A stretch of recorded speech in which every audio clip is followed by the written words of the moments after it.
Hey guys, this is Marcus here, and as you can see the votes are in, and I will be taking control of Tottenham Hotspur. Now I was going to take control of Roma. Roma were really up there for a large majority of the time, but eventually Tottenham just came out just ahead. I looked at the Roma squad and they've of course just won the league in Serie A, and Real Madrid of course just won the league in the Liga BBVA with me as Athletico Madrid manager. So I went, well, let's see where Tottenham finished. Tottenham finished 8th, but they won the FA Cup, so I was like, well, maybe a little bit terms I could actually maybe see what their squad's like, see what it's all good, and if it's basically in any need of actual disarray or whatever. They still have what's his name, Roberto Soldado up front and Emmanuel Adebayor, so disarray, I believe so. So I became the manager of Tottenham Hotspur. Some of you might be a bit pissed off. Personally, I feel quite happy back in the Premier League, and I probably won't go anywhere after this, so maybe try and win the treble with Tottenham, so it'll be interesting to see with that sort of logic.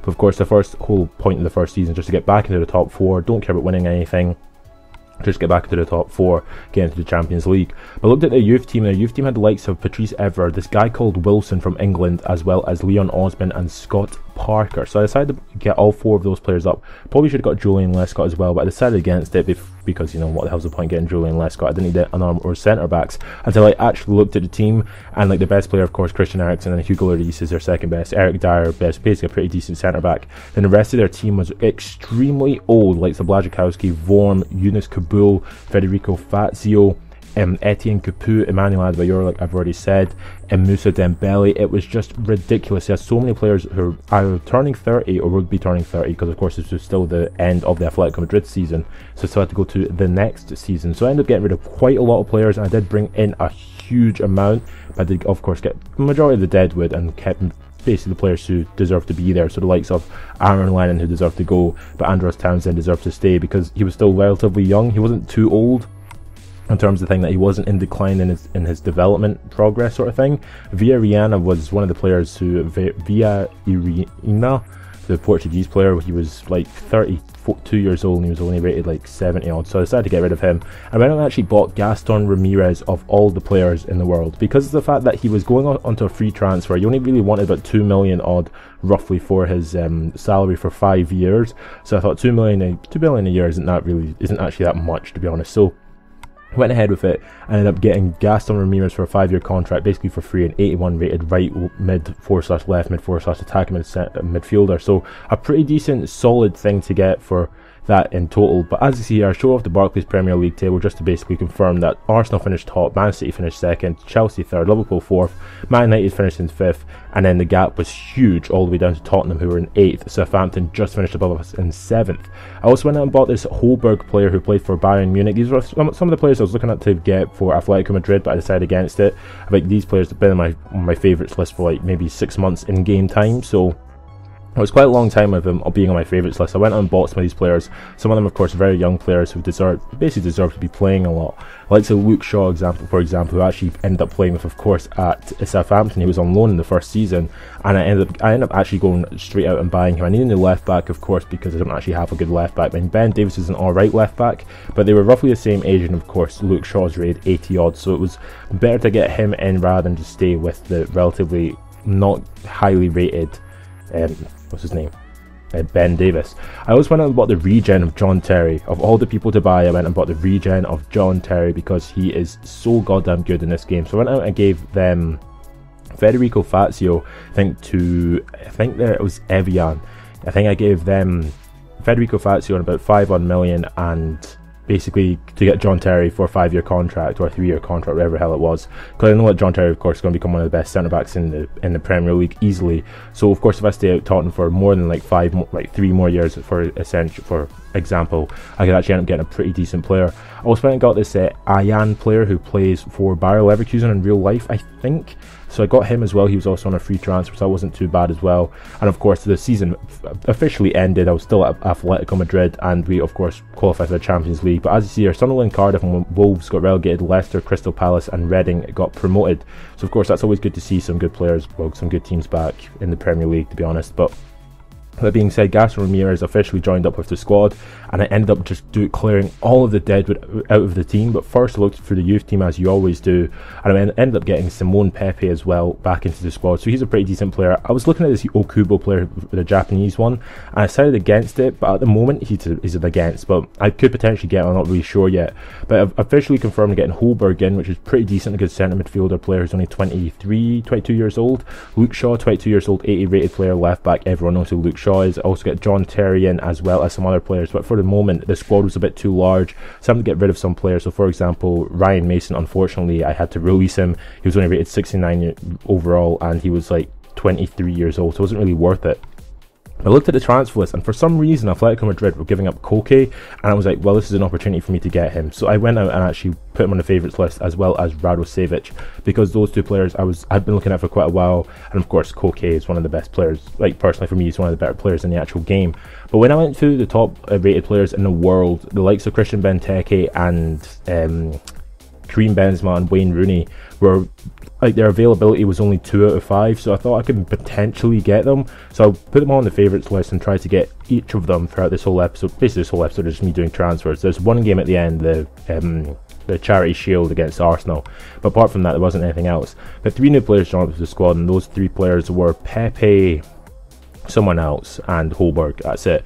But I went out and also looked at the international offers you get, as you'd expect, and international offers were basically the 2 main ones from Germany and Argentina. Scotland hadn't qualified for the International Cup, of course. We're now going into the 4th season, so I wanted to try and win the World Cup, of course, and I was like, Argentina or Germany. Argentina, yes, they have Messi, of Aguero, but their team wasn't really that good, and Germany's squad was just absolutely amazing. So I went and actually picked Germany as a team to put the contract with. So I won't show any of the friendly matches, but I will show like the final matches if I get to the international. Well, I will be in the International Cup, but you know what I mean, at the end of the season. So that being said, we ended up selling a goalkeeper, Kuvalaka, for like 2 odd million. We also sold Di Moreau for 5 million to, I think it was a team in the Eredivisie, but also confirmed the transfer of Luke Shaw, as well as someone else. I think I might confirm the transfer of John Terry as well, or I will eventually. But I looked at this, for example, and I went to see how much Barcelona actually wanted for Christian Benteke. They wanted about 24 million. I was like, well, if I'm going to do this, I'm going to have to get rid of one of the players. So I went out and tried to get rid of Soldado or Adebayor for both of them. So I put like 22 million on Soldado for this one in particular, and he wanted like 4 million, which is quite a lot of money actually, like per year.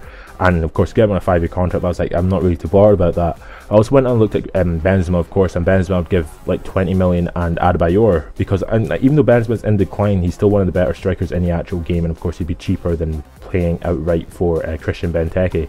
But I do end up getting one of them.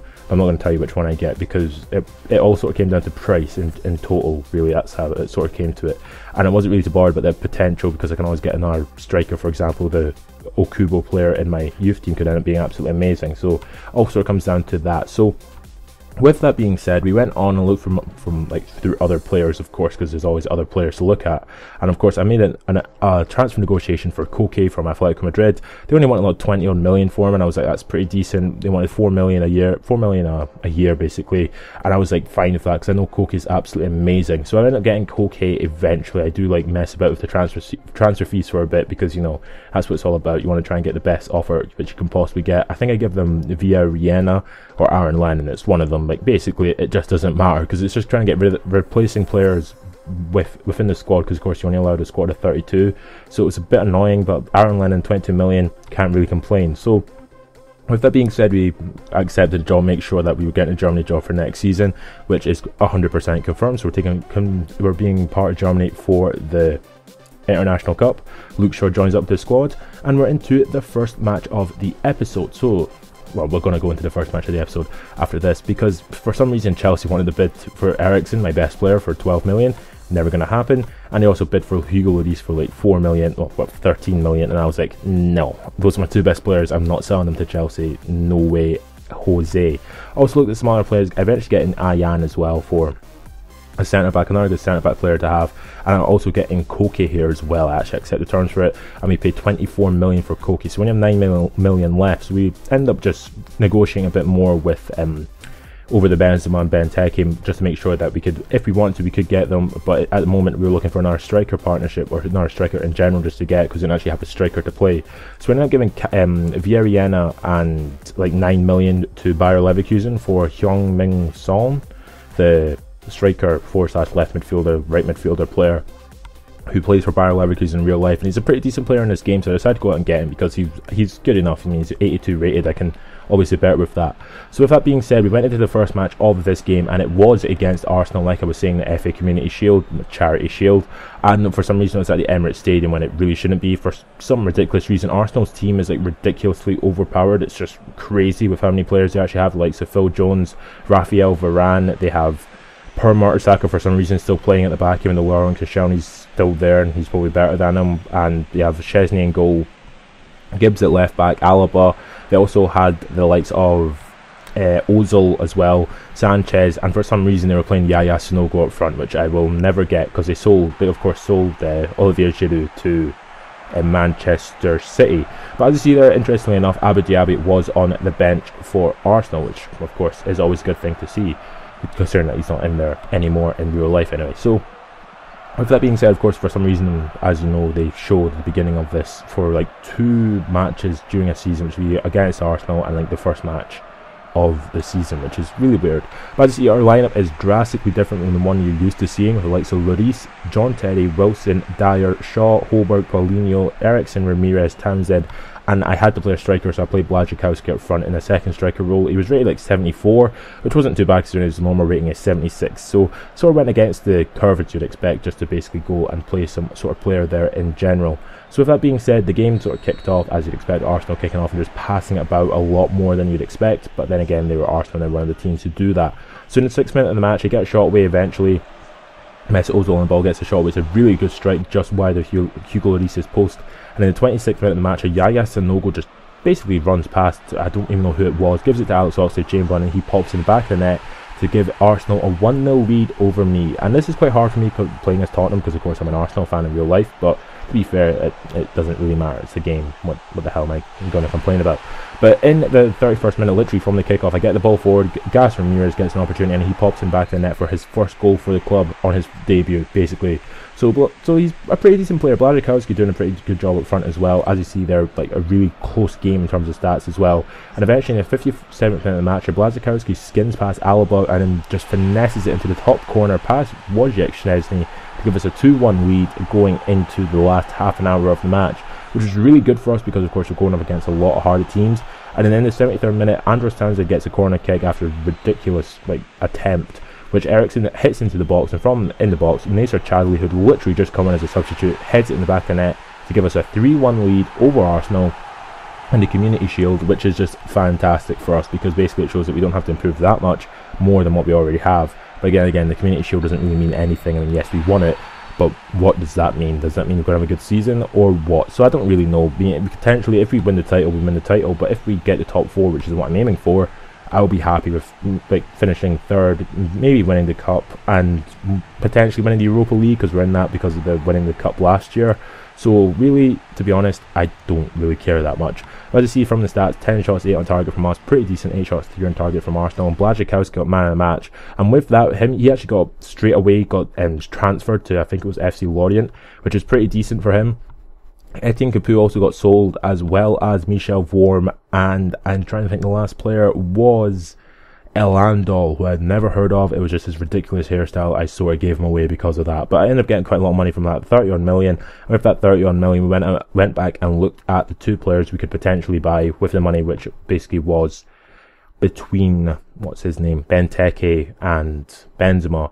And again, we looked, but I actually looked to end up actually making the transfer for Son complete, and I ended up taking 20 million out and getting Karim Benzema. So this is in the thumbnail, of course. Ericsson and Hugo Lloris were the only 2 players who were actually in the squad and were worthwhile to put on the thumbnail. So with that being said, yeah, this is the start of a new Master League, continuing from the old Master League, which is pretty good to see basically. So if you have enjoyed this video, subscribe to my channel for more, and catch you later.